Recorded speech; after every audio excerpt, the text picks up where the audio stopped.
बिस्मिल्लाहिर्रहमानिर्रहीम एंड अस्सलाम वालेकुम। उम्मीद करता हूँ आप सब खैरियत से होंगे। अच्छा, जैसा कि हमने अपनी लास्ट वीडियो में बात की थी, जब हम कीपा के ऊपर बात कर रहे थे, तो मैंने आपको कहा था कि मैं बीएसआर पे एक डिटेल में वीडियो बनाऊंगा जिसमें आपको बताऊंगा कि बीएसआर क्या होता है, ठीक है, और इससे हम कैसे ग्राफ एनालिसिस कर सकते हैं। क्योंकि उस वीडियो में बताना जो है तो एक अलग सा टॉपिक था, तो मैंने सोचा कि मैं इसको अलग से एक वीडियो में आपके लिए एक्सप्लेन कर दूँगा। तो चलिए बढ़ते हैं अपनी वीडियो की तरफ। सबसे पहले आपने अमेज़ॉन पे आ जाना है और आपको पता है कि आपका जो भी एक डिज़ायर्ड प्रोडक्ट हो या जो आपने प्रोडक्ट पसंद किया हो, उसके बीएसआर और उसकी सेल्स वगैरह आप किस तरह फाइंड कर सकते हैं। लेट्स सपोज आपने यहाँ पे कुछ भी सर्च किया हो, मेरे पास एक ये प्रोडक्ट है, मैं इसको अगर ओपन कर लेता हूँ, तो इसको ओपन करने के बाद जो है, तो जैसा आपको पता है कि बीएसआर वगैरह जो है तो वो हम उसके एनालिसिस जितनी भी है वो कीपा से ही करते हैं। मैंने कीपा आपको लास्ट वीडियो में बताया था। तो इसके बाद यहाँ पे नीचे आएंगे तो यहाँ पे आपके पास ओपन हो जाएगा कीपा। तो बाकी सब पे तो हम ऑलरेडी बात कर चुके हैं। हम यहाँ से यूज़ को भी ऑफ़ कर देंगे, न्यू को भी ऑफ़ कर देंगे। बीएसआर जिसको हम सेल्स रैंक बी कहते हैं, तो देखें इसमें किस तरह होता है। तो सबसे पहले ये जो आप ग्राफ देख रहे हैं, this is actually the BSR, या इसको आप कहें कि ये इसका सेल्स रैंक है। और ये आपको पता है कि यहाँ पे आपको रेंज शो कर रहा है जिस तरह 25 से लेके 100 तक। तो ये एक बहुत ही एक स्मॉल रेंज है, ठीक है, बहुत ही एक छोटी सी रेंज है। अक्सर होता है ऐसे है कि ये रेंज गई होती है, ये 50,000 इवन कि 1 लाख को भी इसने क्रॉस किया होता है। सबसे पहले तो आप इस बात को समझिए कि बीएसआर आपके प्रोडक्ट का जितना कम होगा, यानी कि बीएसआर अगर आपके प्रोडक्ट का 1 होगा तो उस प्रोडक्ट की सेल सबसे ज़्यादा होगी, उससे ज़्यादा सेल किसी प्रोडक्ट की नहीं हो सकती। और अगर आपके प्रोडक्ट का बीएसआर, इसी चीज़ याद रखनी है कि अगर 0 हो गया तो इट मीन्स कि आपका प्रोडक्ट जो है तो वो उसकी कोई सेल नहीं आ रही, ठीक है, या वो प्रोडक्ट आउट ऑफ स्टॉक है, या वो लिस्टिंग जो है वो बैन हो चुकी है। आपका बीएसआर 0 से ऊपर होना चाहिए, और बाकी जितना कम हो, यानी 1 हो, 2 हो, 50, 100, 1000, तो इसका मतलब है कि इसकी सेल अच्छी है। फिर अगर ऊपर जाता जाता है, डिपेंड करता है कैटेगरी टू कैटेगरी, अगर ये 10,000, 20, 30 और ये 50,000 तक चला जाए तो इट मीन्स कि इसकी सेल कम होती जा रही है। तो सबसे पहले इससे तो हमें ये अंदाज़ा हो गया कि इसका बीएसआर जो है वो फ्लक्चुएट कर रहा है, लेकिन इसी रेंज में ही कर रहा है, यानी कि 0 से लेके, यानी कि ऑलमोस्ट 25 से लेके 100 के बीच में ही। तो इट मीन्स कि इस प्रोडक्ट की सेल बहुत अच्छी होगी। लेकिन आपको मैं एक चीज़ बता दूं, यहाँ पे तो हमारे पास रेंज कम है ना, इसीलिए हम, यानी कि इसमें कहते हैं ज़्यादा फ्लक्चुएशन नहीं है। यहाँ पे आपको शो कर रहा है 94, ठीक है, यानी कि हाईएस्ट जो है इसका तो वो 106 तक गया है, और लोएस्ट इसका आया है 18 तक। तो अगर आप इन दोनों को देखें तो दोनों की सेल में कोई ज़्यादा फ़र्क नहीं आया, ये एक बहुत छोटे से डिफरेंस है इसमें। आपने एक, मैं चले आपको दिखा देता हूँ किसी दूसरे प्रोडक्ट में जाके कि जिसकी सेल कम हो तो आपने किस तरह उसको एनालिसिस उसकी करनी है। देखें, हम किसी ऐसे प्रोडक्ट में आ जाते हैं जिसकी सेल थोड़ी सी कम हो, जैसे कि ये मेरे सामने एक प्रोडक्ट आ गया है।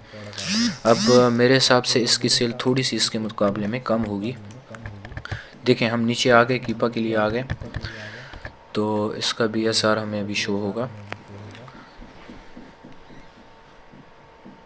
इस चीज़ का आपने ध्यान रखना है कि जिस प्रोडक्ट में आपका बीएसआर जो है वो ज़्यादा हो तो आपने उसमें जाने से अवॉइड करना है। मैं आपको अभी ये भी बताता हूँ कि बीएसआर की जो आपकी एक वैल्यू है, आपने कैसे उससे सेल फाइंड करनी है। देखिए, मैं इसमें ये बाकी जो है तो बंद कर देता हूँ फ़िल्टर्स, ताकि आपको बीएसआर क्लियर शो हो। देखें, इसमें बीएसआर ने आपके फ्लक्चुएट किया, लेकिन अगर आप सबसे पहले राइट हैंड पे इसकी वैल्यूज़ देखें तो ओवरऑल जो है तो वो 2000 से लेके और 7000 के बीच फ्लक्चुएट किया। अगर आप 2000 से 7000 का भी एस्टिमेट लगा लें तो सेल पे इतना फ़र्क नहीं पड़ता।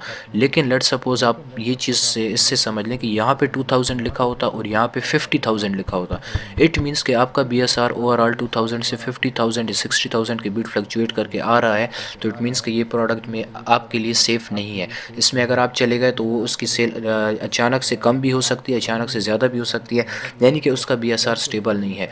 तो देखें, ये था बीएसआर, ठीक है, ये ग्राफ है, आपने इसकी ऐसे एनालिसिस करनी है।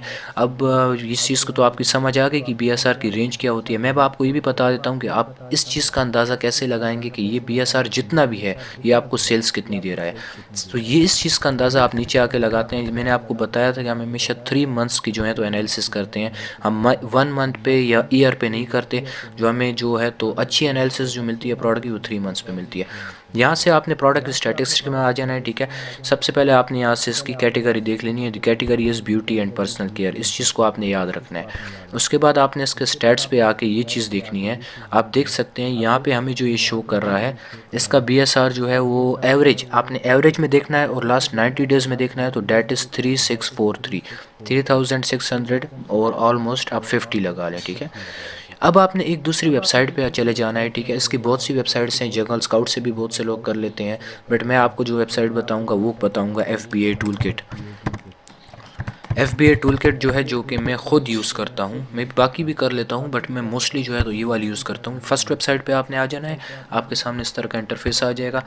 आपको कैटेगरी याद होगी, कैटेगरी हमारी थी ब्यूटी एंड पर्सनल केयर, और सेल्स रैंक हमारे पास इसका क्या आ रहा था, सेल्स रैंक हमारे पास इसका आ रहा था 3600। तो अगर मैं 3600 पे भी आ जाऊँ तो ये आप देख सकते हैं ब्यूटी एंड पर्सनल केयर वाले ब्लॉक में आपने यहाँ पे नीचे आके आपने लिख लेना है 3600। तो देखें 3600, ये मैंने यहाँ पे लिख लिया। आपने यहाँ पे सिंपल से कर देना है गो। जब आप यहाँ पे गो पे क्लिक करेंगे तो ये आपको सेल्स देगा। ये आपको याद रखें पर डे की सेल आपको यहाँ पे बताता है, आपने इसमें कंफ्यूज नहीं होना। This is 77, this is per day sale, और 30 डेज़ की आपको एवरेज यहाँ पे बता रहा है। अच्छा, ये आपको 77 शो कर रहा है बट ये 1 डे की है, और ये 30 डेज़ एवरेज आपको बता रहा है। तो आपने सिंपली 77 को 30 से मल्टीप्लाई कर लेना है, इसका रिज़ल्ट जो आता है 2300। तो इट मींस कि इस प्रोडक्ट के जो हैं तो मंथली जो सेल हो रही है वो 2300 यूनिट्स हो रही है। तो उस हिसाब से अगर आप देखें तो सेल तो बहुत अच्छी है, लेकिन आपने इसकी एनालिसिस बाकी तरीक़ों से भी करनी है कि बाई बॉक्स आपके पास कितना आएगा और आपको इस प्रोडक्ट में फिर भी जाना चाहिए कि नहीं। तो ये थी ओवरऑल जो है तो BSR की एक छोटी सी जो है तो साइंस थी जिसको आपने समझना था। उम्मीद करता हूँ आपको समझ आई होगी और आपको वीडियो अच्छी भी लगी होगी। वीडियो अच्छी लगी हो तो इसको सब्सक्राइब करके, इसको लाइक करके हमारे चैनल को सब्सक्राइब ज़रूर कर लें। मिलते हैं इंशाल्लाह अगली वीडियो में, तब तक के लिए अल्लाह हाफ़िज़।